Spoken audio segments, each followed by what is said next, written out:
Projects initiated by the authorities for Brazil's indigenous population rarely gain the approval of the Indians themselves. But the launch in April of the first Indian Games in the state of Mato Grosso do Sul was seen as a positive move by those concerned. 300 competitors from the 6 Indian nations in the area gathered in the town of Campo Grande for the occasion. They welcomed this novel opportunity to compete between themselves. A great social and cultural boost for all indigenous Brazilians.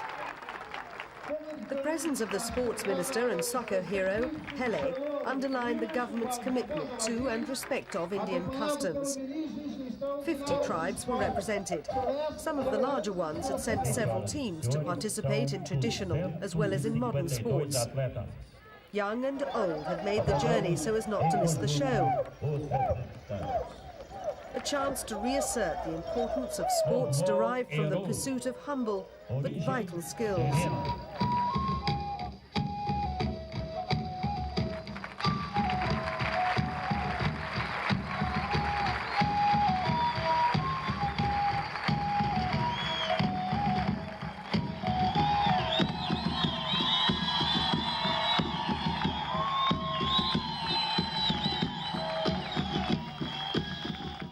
A novel experience, the first all-Indian Games, not just in the region but in the country, to be followed hopefully by many more.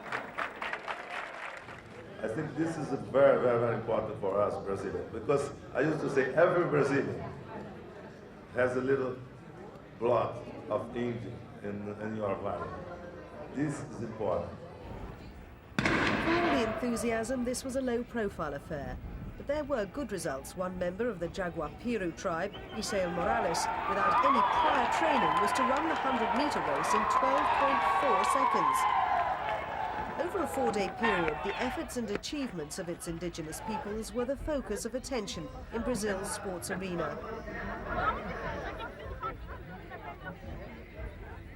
The victor of the 1,500-meter race was not running in traditional style. The race was in fact won by a member of the Barolo team, Esteli Ribeiro, in well under 5 minutes. As the only participants in the 400 metres, both these competitors knew they'd each go home with a medal. Ana Lucia da Silva beat her rival to win in just over 1.5 minutes.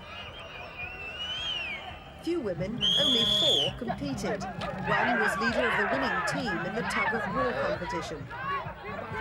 Centuries of colonial harassment exacted a heavy toll on the indigenous population.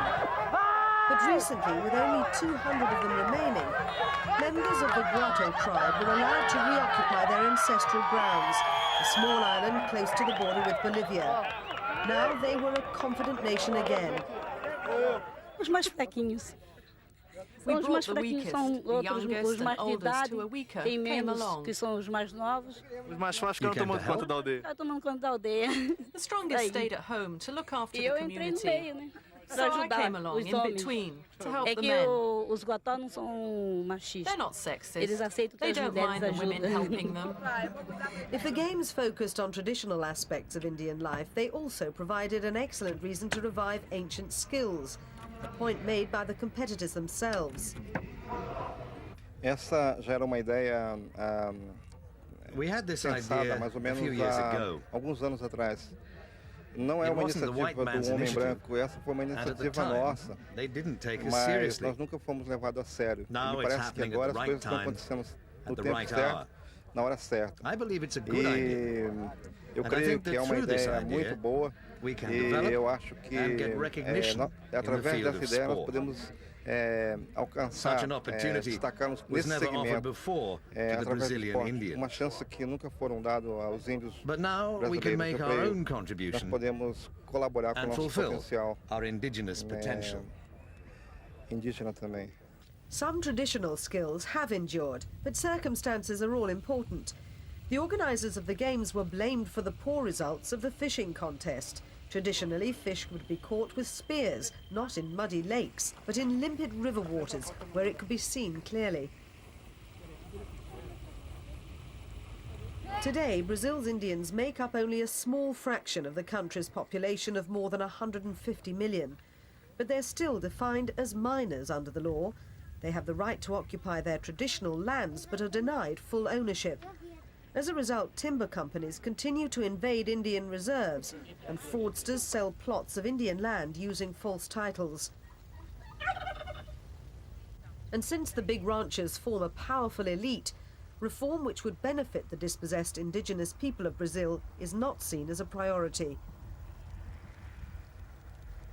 Robbed of their land rights long ago, Brazil's 250,000 Indians could only welcome efforts to promote their culture.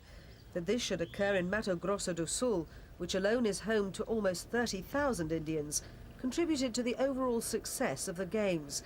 Already there was talk of hard training ahead of next year's event. From the start, the participants had insisted that sports practiced by every section of the Brazilian population be accorded their rightful place in the Games. Indigenous leaders predicted that this would open new doors to their peoples, give them fresh opportunities to distinguish themselves, and compete as equals with their non-Indian peers in the not-too-distant future. In the meantime, there was victory and a long-awaited celebration for the team players. But at the end of it all, to have taken part was perhaps the greatest reward.